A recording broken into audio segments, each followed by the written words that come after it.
Bank Pembangunan Daerah menjadi tuan rumah dalam gelaran Forum Group Discussion BPD 8 yang terdiri dari beberapa bank di Swiss Bell Hotel, Borneo Banjarmasin mulai 23 hingga 25 Februari 2025. Kegiatan yang mengangkat tema Banking in the AI Era ini menjadi wadah gagasan BPD untuk berkolaborasi dalam digitalisasi layanan perbankan serta memperkuat ketahanan dan keamanan sistem IT.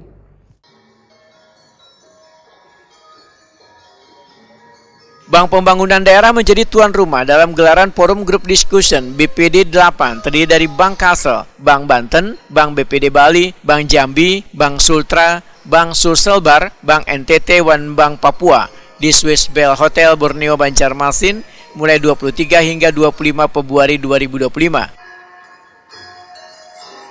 Kegiatan yang mengangkat tema Banking in the AI Era ini menjadi wadah gagasan BPD untuk berkolaborasi dalam digitalisasi layanan perbankan serta memperkuat ketahanan dan keamanan sistem IT. Direktur Utama Bank Kasel Fahrudin Waitakuni Prima TV Jelang Tengah hari Senin 24 Februari 2025 membedakan BPD berperan penting dalam mendukung digitalisasi daerah, pengembangan ekosistem digital serta menciptakan keamanan dan kemudahan transaksi bagi pemerintah daerah dan warga. Fahrudin menyatakan, di era yang semakin digital, maka akan dapat dihindari perkembangan teknologi khususnya kecerdasan buatan atau Artificial Intelligence atau AI yang telah mengubah wajah hampir setiap sektor termasuk dunia perbankan. Sektor perbankan yang sebelumnya identik dengan transaksi konvensional kini mengalami revolusi besar dengan peran AI dalam meningkatkan efisiensi, kenyamanan dan keamanan layanan. Melalui FGD ini, BPD 8 ujar Fahrudin berupaya mengeksplorasi secara mendalam agar sektor perbankan dapat mengadopsi dan memanfaatkan teknologi AI secara bijaksana. Hari ini, Pak. Alhamdulillah hari ini kami menjadi tuan rumah Forum BPD 8 yang mengatakan ada 8 BPD yang menggunakan core bankingnya dari FDS, PAC. Alhamdulillah ini merupakan bagian dari diskusi kita bagaimana hari ini membawa teknologi AI, bagaimana adopsinya di dunia perbankan yang semakin marak. Mudah-mudahan hari ini bisa memberikan kesimpulan untuk pengembangan lebih baik ke depannya. Dan hari ini juga ada pemaparan dari OJK dan dari FDS. Direktur Utama FDS FAC Group Sucahyo Budiman menyatakan BPD harus mampu menjadi tuan rumah dalam digitalisasi di negeri sendiri. Arsitektur baru dengan solusi yang tepat akan memungkinkan BPD mengaplikasikan layanan dan meningkatkan kualitas layanan perbankan yang efektif dan efisien. Sucahyo Budiman menyatakan, sejalan dengan regulasi OJK dan Bank Indonesia, transformasi digital perbankan semakin ditekankan pada efisiensi dan keamanan, sehingga BPD harus bersiap menghadapi tantangan dengan tata mengelola dan memanfaatkan teknologi baru dan strategi adaptif agar tetap kompetitif. Dan yang keempat,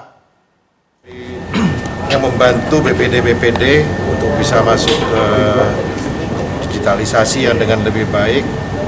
Kami melihat bahwa digitalisasi sudah berubah arti, jadi tidak lagi hanya inovasi. Kalau tahun 2020-2018 kita selalu ngomong inovasi.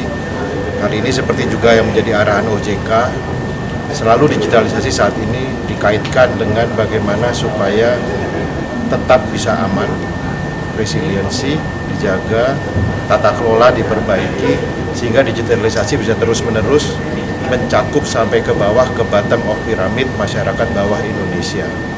Jadi itu yang menjadi komitmen kami dari vendor untuk bagaimana customer kami, terutama BPD, bisa menjadi tuan rumah di provinsinya.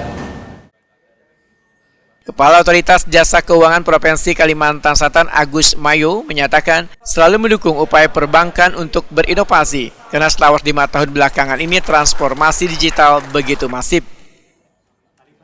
Kita paham yang namanya transformasi digital selama 5 tahun terakhir ini sudah sedemikian masif. Bahkan bukan lagi transformasi, disrupsi. Otomatis di sisi industri perbankan harus bisa mengikuti, mengimbangi. Karena itu yang menjadi kebutuhan oleh masyarakat. Nah, di balik langkah transformasi digital ini pasti ada yang namanya risiko. risiko-risiko ini yang harus dipahami dan harus benar-benar bisa dimitigasi oleh industri perbankan. Cyber security seperti yang saya sampaikan tadi itu sudah menjadi satu risiko yang selama bertahun-tahun berdasarkan hasil survei secara global itu harus menjadi perhatian. Nah, berikutnya kalau kita bicara mengenai disrupsi teknologi, salah satunya terkait dengan AI tadi, ini trennya semakin meningkat dari tahun 2023 di urutan kelima, di tahun 2024 urutan ketiga, dan di tahun 2027 perkirakan itu sudah menjadi urutan kedua. Nah, oleh karena itu dari kami, dari otoritas selalu setiap saat kita selalu mengupdate ketentuan, baik itu POJK, SOJK, yang intinya kita di satu sisi kita dorong ada transformasi digital, di satu sisi kita juga dorong perbankan untuk meningkatkan manajemen risiko dan tata kelola dalam pengelolaan teknologi informasi.